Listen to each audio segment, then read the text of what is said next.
Ce matin, je réfléchissais à ce que j'allais dire là ce soir, en n'ayant toujours pas compris un petit peu le concept, mais c'est pas grave. Et puis j'écoutais un podcast que j'aime beaucoup d'ailleurs, je vous invite à écouter si ça vous dit, ça s'appelle Génération Do It Yourself. Et là, j'écoutais un podcast avec un chercheur, un professeur qui parlait de la chance.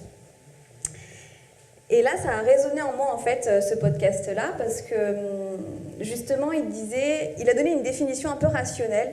Il a posé des mots qui m'ont vachement marquée. Et en fait, il a dit, les chanceuses et les chanceux sont des personnes qui ont une capacité supérieure à la moyenne de rentabiliser l'inattendu. Et là, je me suis dit, ok, j'ai fait une connexion, en fait, et je me suis dit, faire des choses, dire oui par exemple ce soir pour prendre le micro, c'est pas forcément des choses auxquelles j'ai réfléchi. Et puis il y a pas mal d'actions comme ça que j'ai fait depuis un bout de temps, que j'ai fait un peu parce que j'aimais bien les gens, parce que j'aimais bien l'idée ou parce que j'étais assez curieuse du concept, sans trop réfléchir. Et finalement ça m'a ouvert pas mal de choses, ce genre de décision. Et c'est comme ça aujourd'hui aussi que je fais l'activité que je mène. Il y a 3 ans, j'étais avec un copain de fac, sur les îles Canaries, bref. On était dans un espèce de co-living en train de travailler. Et il me parle d'un atelier de design thinking qu'il était en train de monter avec des clients, avec un client, son premier atelier. Et il me dit, est-ce que ça te dit de l'animer avec moi ?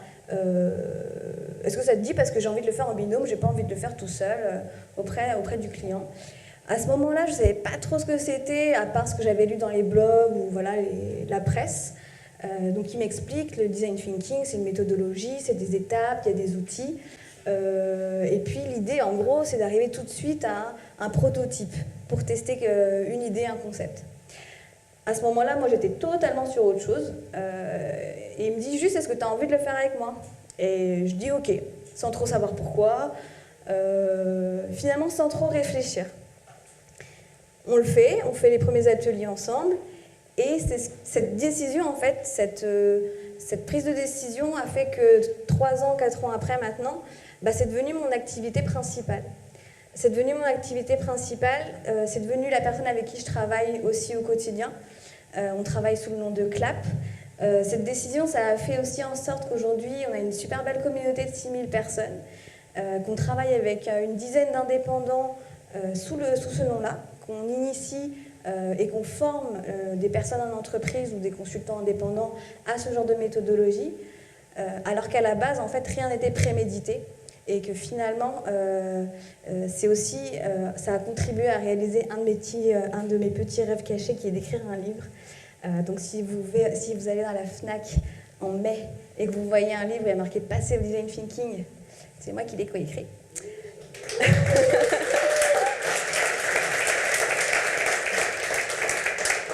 Et donc voilà, ça m'a permis de réaliser tout ça, et c'est pour ça que cette petite définition a résonné en moi. En plus, c'était ce matin, c'est vraiment vrai.